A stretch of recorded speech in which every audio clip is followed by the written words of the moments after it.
بسم الله الرحمن الرحيم. ألف لام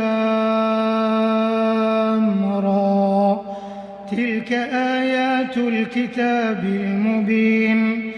إنا أنزلناه قرآنا عربيا لعلكم تعقلون. نحن نقص عليك أحسن القصص بما أوحينا إليك هذا القرآن وإن كنت من قبله لمن الغافلين. إذ قال يوسف لأبيه يا أبت إني رأيت 11 كوكبا والشمس والقمر رأيتهم لي ساجدين. قال يا بني لا تقصص رؤياك على إخوتك فيكيدوا لك كيدا إن الشيطان للإنسان عدو مبين. وكذلك يجتبيك ربك ويعلمك من تأويل الأحاديث ويتم نعمته عليك وعلى آل يعقوب كما أتمها على أبويك من قبل إبراهيم وإسحاق إن ربك عليم حكيم. لقد كان في يوسف وإخوته آيات للسائلين إذ قالوا ليوسف وأخوه أحب إلى أبينا منا ونحن عصبة إن أبانا لفي ضلال مبين. اقتلوا يوسف أو اطرحوه أرضا يخل لكم وجه أبيكم وتكونوا من بعده قوما صالحين. قال قائل منهم لا تقتلوا يوسف وألقوه في غيابة الجب يلتقطه بعض السيارة إن كنتم فاعلين. قالوا يا أبانا ما لك لا تأمنا على يوسف وإنا له لناصحون. أرسله معنا غدا يرتع ويلعب وإنا له لحافظون. قال إني ليحزنني أن تذهبوا به وأخاف أن يأكله الذئب وأنتم عنه غافلون. قالوا لئن أكله الذئب ونحن عصبة إنا إذا لخاسرون. فلما ذهبوا به وأجمعوا أن يجعلوه في غيابة الجب وأوحينا إليه لتنبئنهم بأمرهم هذا وهم لا يشعرون. وجاءوا أباهم عشاء يبكون. قالوا يا أبانا إنا ذهبنا نستبق وتركنا يوسف عند متاعنا فأكله الذئب وما أنت بمؤمن لنا ولو كنا صادقين. وجاءوا على قميصه بدم كذب قال بل سولت لكم أنفسكم أمرا فصبر جميل والله المستعان على ما تصفون. وجاءت سيارة فأرسلوا واردهم فأدلى دلوه قال يا بشرى هذا غلام وأسروه بضاعة والله عليم بما يعملون. وشروه بثمن بخس دراهم معدودة وكانوا فيه من الزاهدين. وقال الذي اشتراه من مصر لامرأته أكرمي مثواه عسى أن ينفعنا أو نتخذه ولدا وكذلك مكنا ليوسف في الأرض ولنعلمه من تأويل الأحاديث والله غالب على أمره ولكن أكثر الناس لا يعلمون. ولما بلغ أشده آتيناه حكما وعلما وكذلك نجزي المحسنين.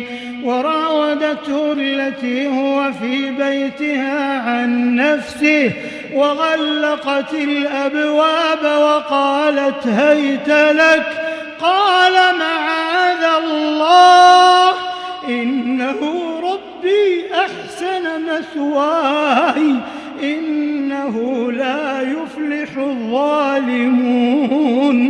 ولقد همت به وهم بها لولا أن رأى برهان ربه كذلك لنصرف عنه السوء والفحشاء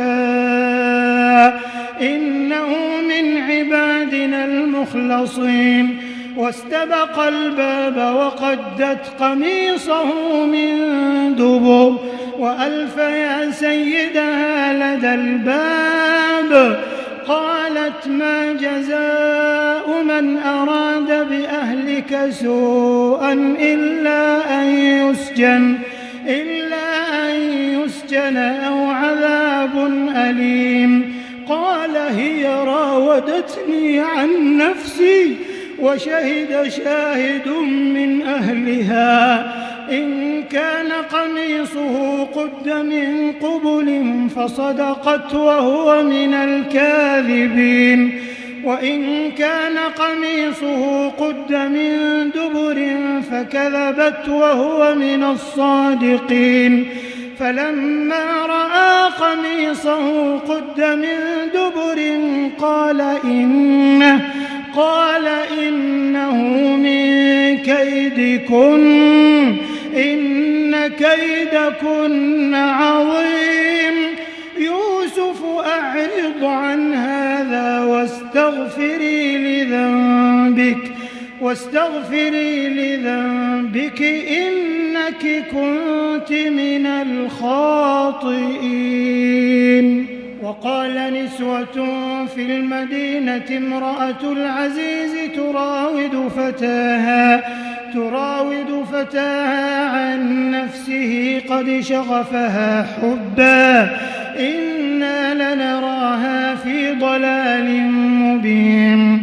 فلما سمعت بمكرهن أرسلت إليهم وأعتدت لهن متكئا وآتت كل واحدة منهن سكينا وقالت اخرج عليهم.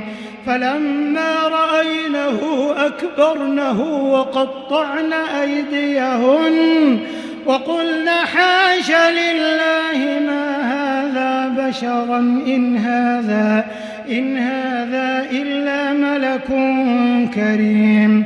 قالت فذلكن الذي لمتنني فيه ولقد راودته عن نفسه فاستعصم ولئن لم يفعل ما آمره ليسجنن وليكونن من الصاغرين. قال رب السجن أحب إلي مما يدعونني إليه وإلا تصرف عني كيدهن أصب إليهن وأكن من الجاهلين. فاستجاب له ربه فصرف عنه كيدهم إنه هو السميع العليم. ثم بدا لهم من بعد ما رأوا الآيات ليسجننه حتى حين. ودخل معه السجن فتيان قال أحدهما إني أراني أعصر خمرا وقال الآخر إني أراني أحمل فوق رأسي خبزا تأكل الطير منه نبئنا بتأويله إنا نراك من المحسنين قال لا يأتيكما طعام ترزقانه إلا نبأتكما بتأويله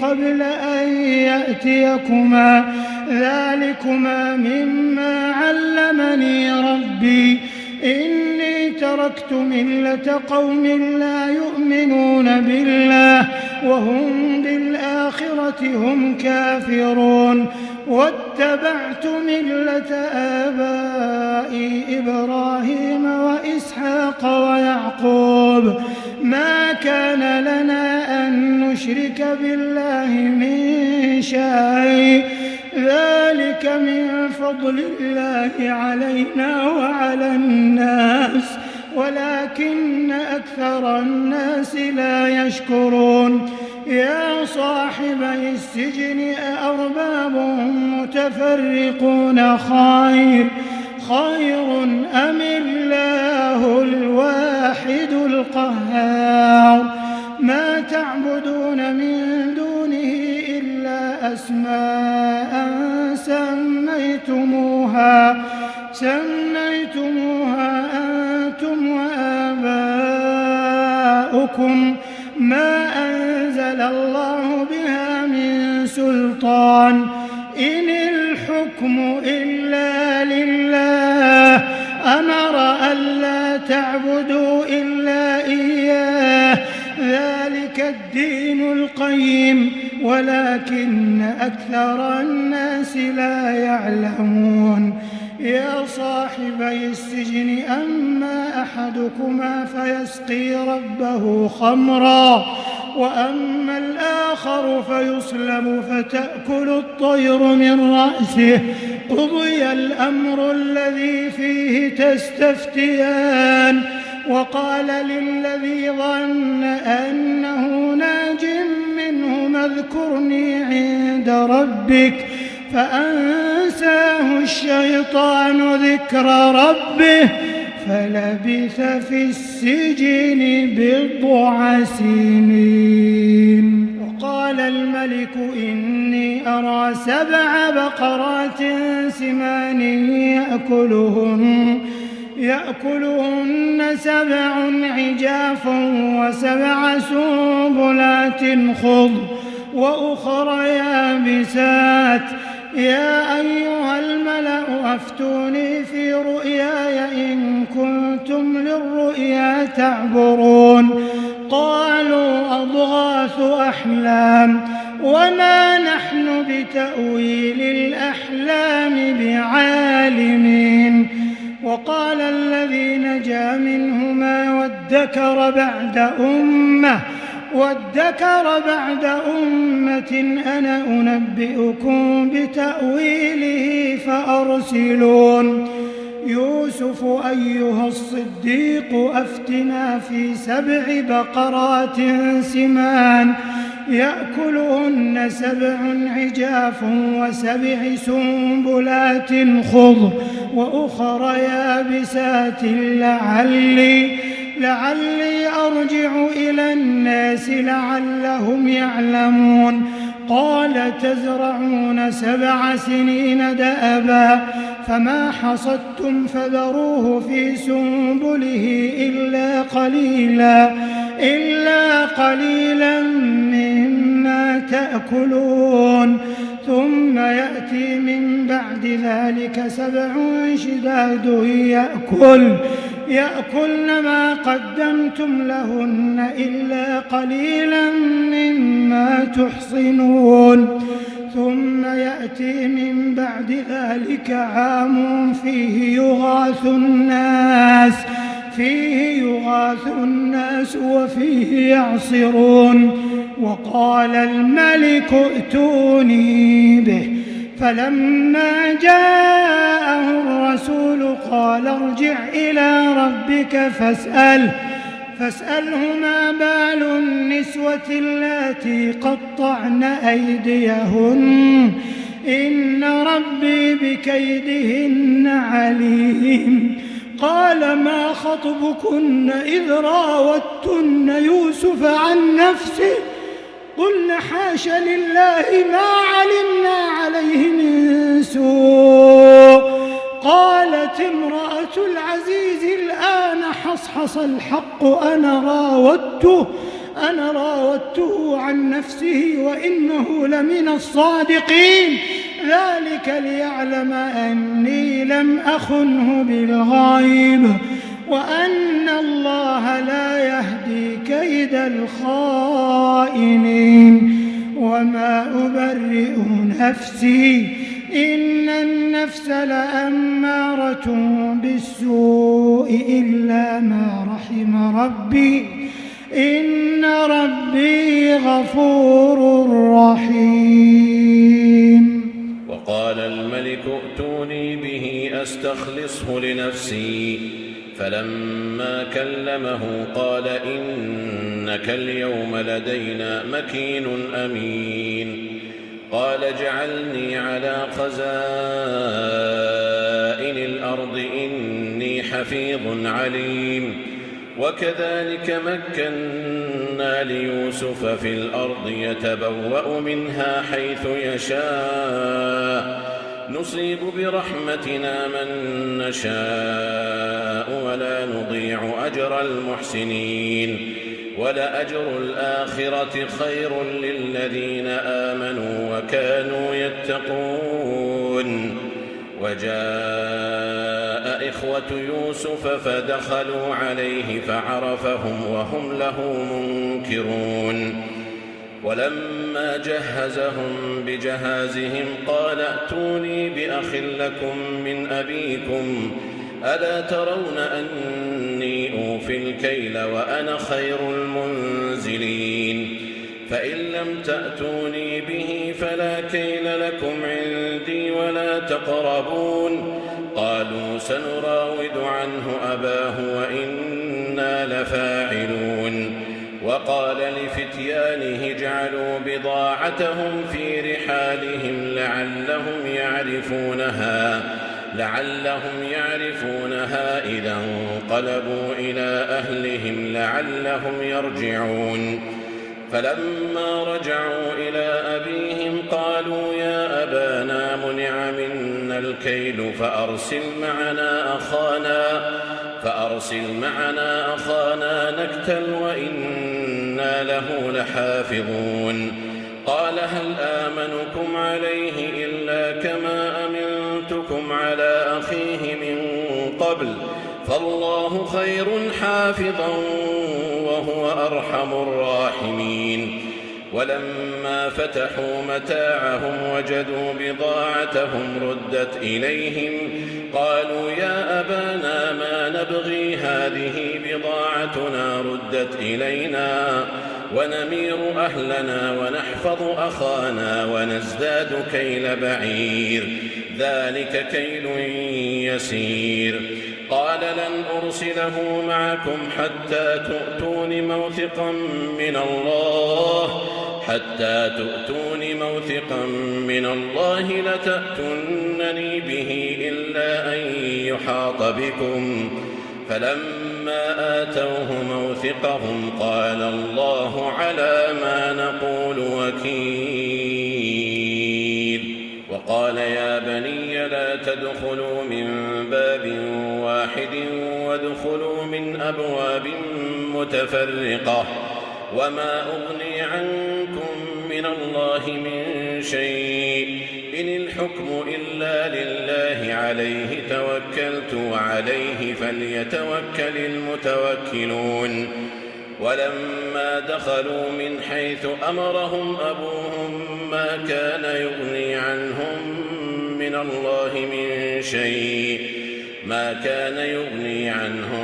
الله من شيء إلا حاجة في نفس يعقوب وإنه لذو علم لما علمناه ولكن أكثر الناس لا يعلمون ولما دخلوا على يوسف آوى إليه أخاه قال إني أنا أخوك فلا تبتئس بما كانوا يعملون فلما جهزهم بجهازهم جعل السقاية في رحل أخيه ثم أذن مؤذن أيتها العير إنكم لسارقون قالوا وأقبلوا عليهم ماذا تفقدون قالوا نفقد صواع الملك ولمن جاء به حمل بعير وأنا به زعيم قالوا تالله لقد علمتم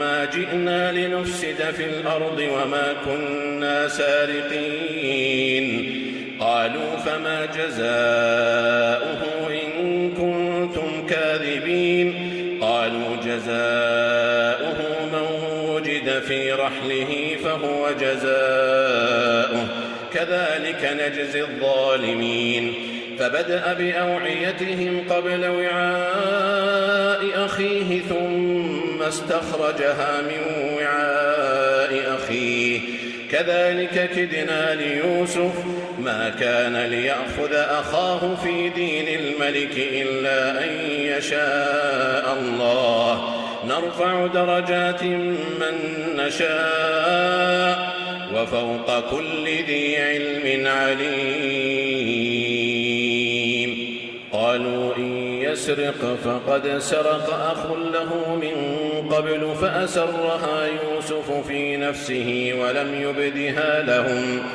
قال أنتم شر مكانا والله أعلم بما تصفون قالوا يا أيها العزيز إن له أبا شيخا كبيرا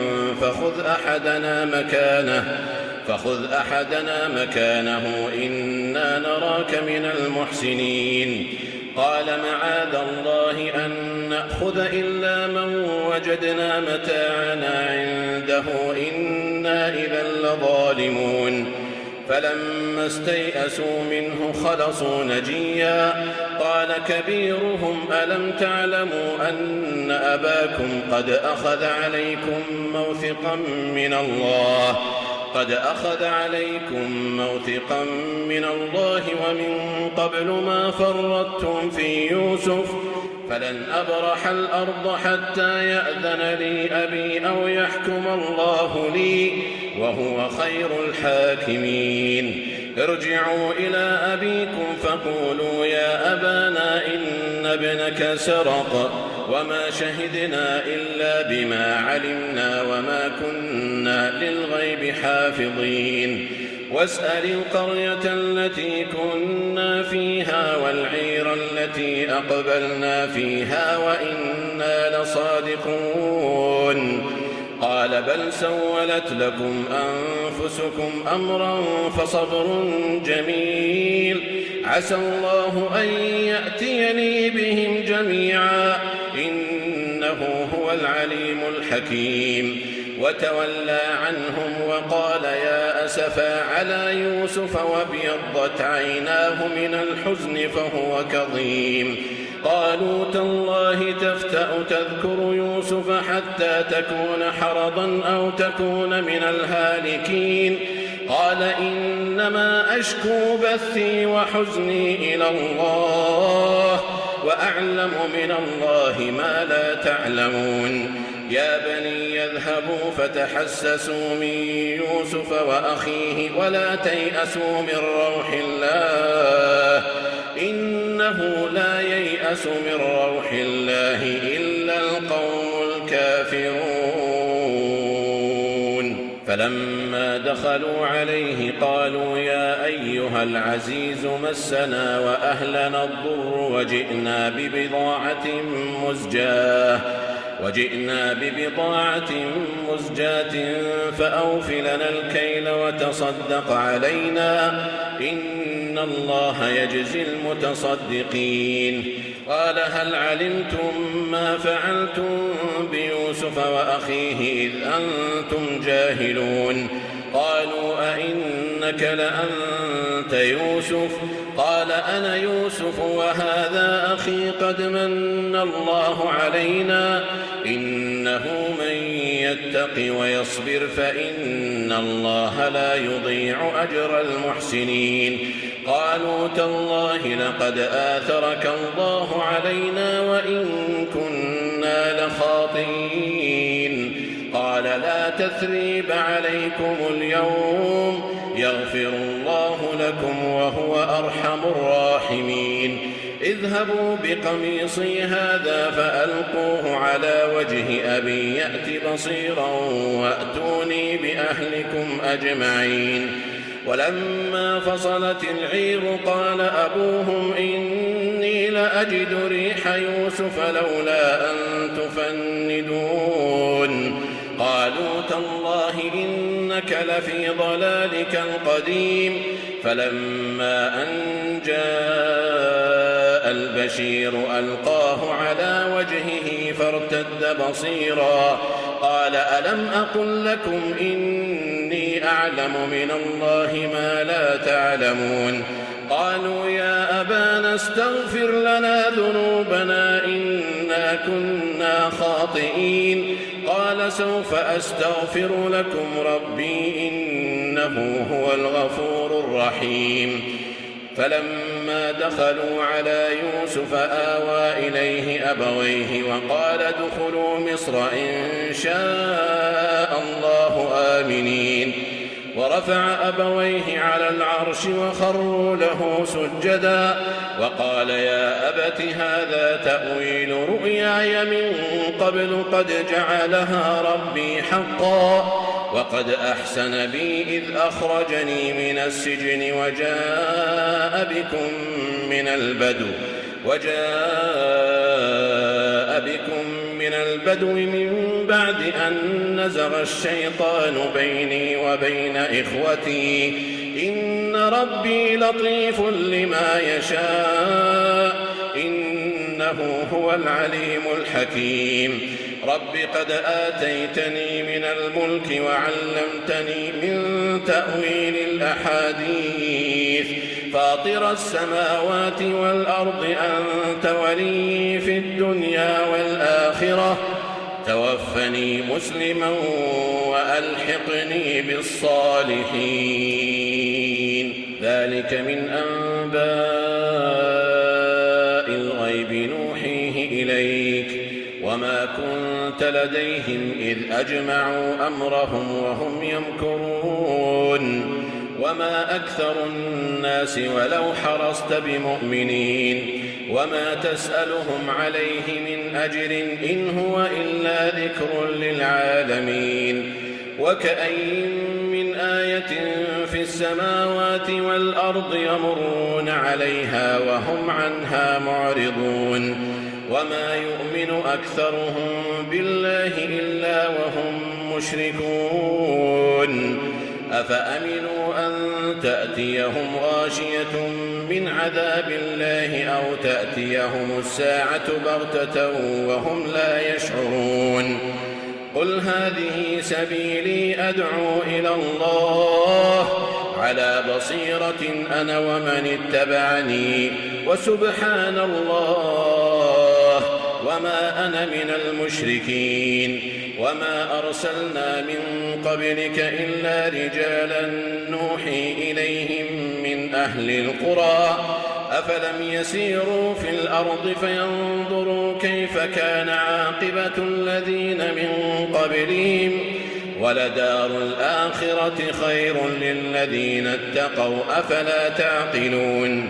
حتى إذا استيأس الرسل وظنوا أنهم قد كذبوا جاءهم نصرنا فنجي من نشاء ولا يرد بأسنا عن القوم المجرمين. لقد كان في قصصهم عبرة لأولي الألباب ما كان حديثا يفترى ولكن تصديق الذي بين يديه وتفصيل كل شيء وهدى ورحمة لقوم يؤمنون.